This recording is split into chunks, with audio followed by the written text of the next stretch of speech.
भगवान की जो कथा है ये पितृपक्ष श्राद्ध पक्ष बोलते हैं। इन पितृपक्षों में ये 15 दिन जो होते हैं, पूर्णिमा को मिलाएं तो 16 दिन, पूर्णिमा से अमावस्या तक का ये 16 दिन, विशेष 15 दिन ही है। ये जो 15 दिन हैं, साल में 15 दिन हमें भगवान कहते हैं कि तुम अपने पूर्वजों के बारे में कुछ करो।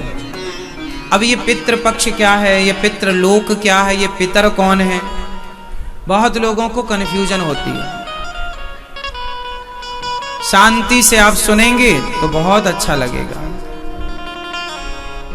बोलिए भक्त वत्सल भगवान की। मैया बैठ जाओ सब लोग, सुनो। ये जो 15 दिन हैं, ये 15 दिन केवल पितरों के लिए हैं। अब ये पितर कौन है, आओ समझते हैं। जब हमारे पिता, दादा, परदादा, जब आपके घर में किसी की मृत्यु होती है, ऐसा समझो, तो यदि उस व्यक्ति ने पुण्य किया है, जिसकी मृत्यु हुई है, यदि उसने पूरा पुण्य किया है तो उसका तो हो जाता है मोक्ष। यदि वो मोक्ष का अधिकारी है तो मोक्ष हो गया। स्वर्ग का अधिकारी है, ज्यादा पुण्यात्मा है तो स्वर्ग चला गया, स्वर्ग चला गया या मोक्ष हो गया, जन्म मृत्यु से खत्म, छुट्टी।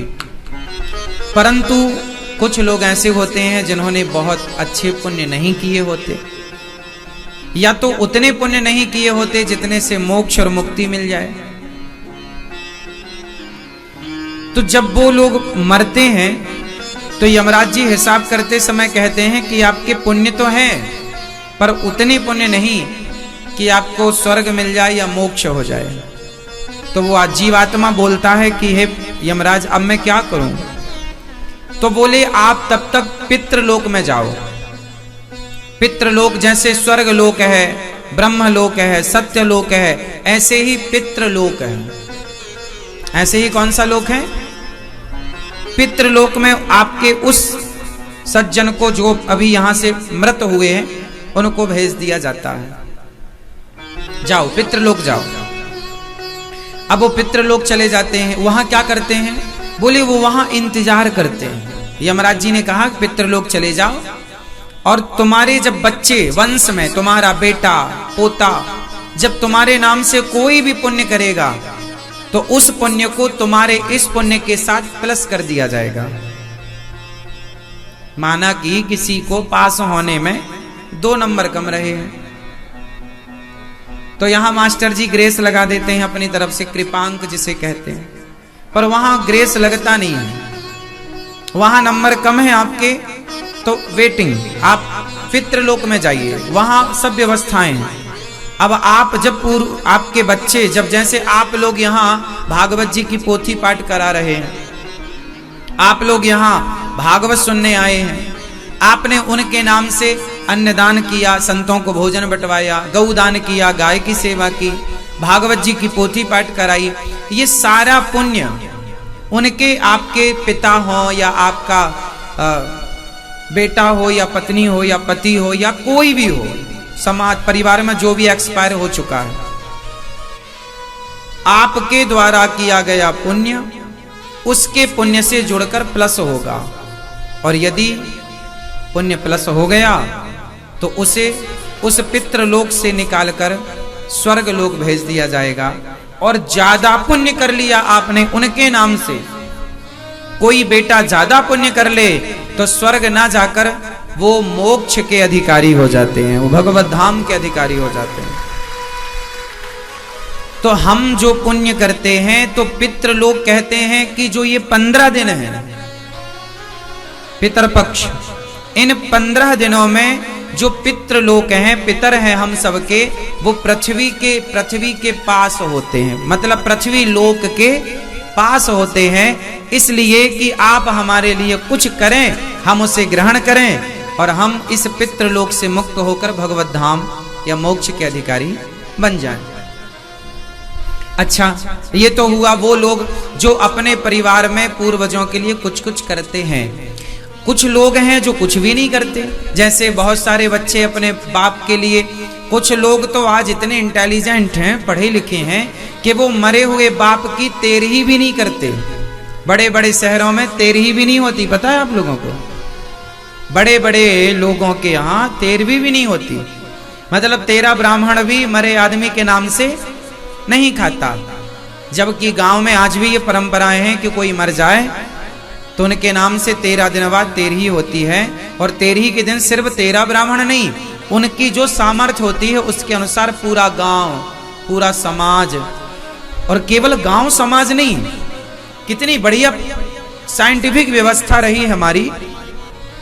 देखिए, पहले के जमाने में ना गांव में आज भी ये परंपरा है कि सबको जमीन पर बिठाकर पत्तल परोस करके और पत्तल दौना में पूड़ी सब्जी खीर जो इमरती जो भी आपकी श्रद्धा बनाकर देते हैं। फिर ब्राह्मण खाते हैं, समाज की स्त्रियां खाती हैं, पुरुष खाते हैं, सब खाते हैं। गांव का जो बिल्कुल गरीब से गरीब आदमी है और अमीर से प्रत्येक आदमी उस आदमी के नाम से खाता है। हमारे गांव में ऐसी परंपरा हमने बचपन से देखी है, शायद आप लोगों ने भी देखी हो। समाज जिसे कहते हैं झारा निमंत्रण। झारा मतलब पूरा गांव, गांव में किसी के घर चूल्हा नहीं जलेगा, सब झारा बोलते हैं, समझते हैं?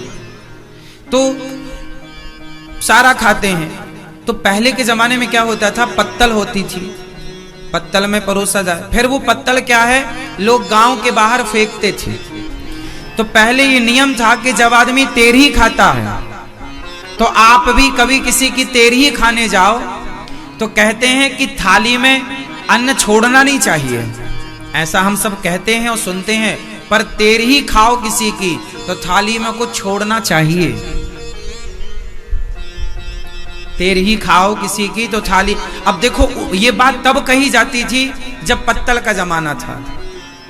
अब पत्तल का जमाना क्या था और उसका साइंटिफिक रीजन क्या था वो मैं समझाता हूं। अब थाली के जमाने पर आप मत छोड़िएगा। क्यों?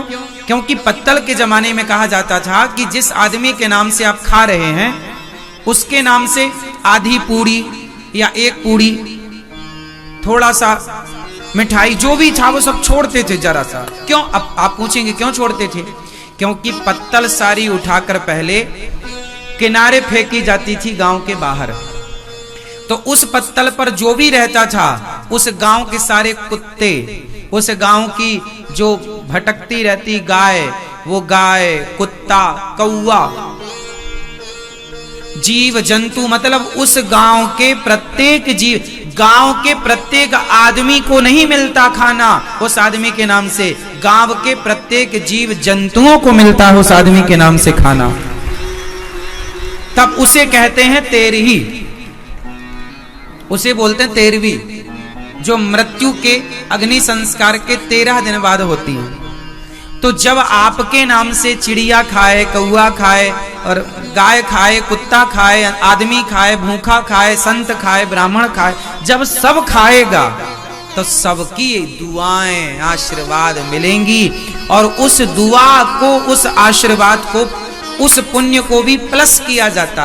यदि उस पुण्य से आप मोक्ष के अधिकारी हो पाए, मुक्ति के अधिकारी हो पाए तो उतने से मुक्ति हो जाती। पर उतना करने के बाद भी किसी की मुक्ति ना हो तब फिर श्रीमद् भागवत की कथा उस जीव के नाम से भागवत जी की पोथी पाठ कराना चाहिए।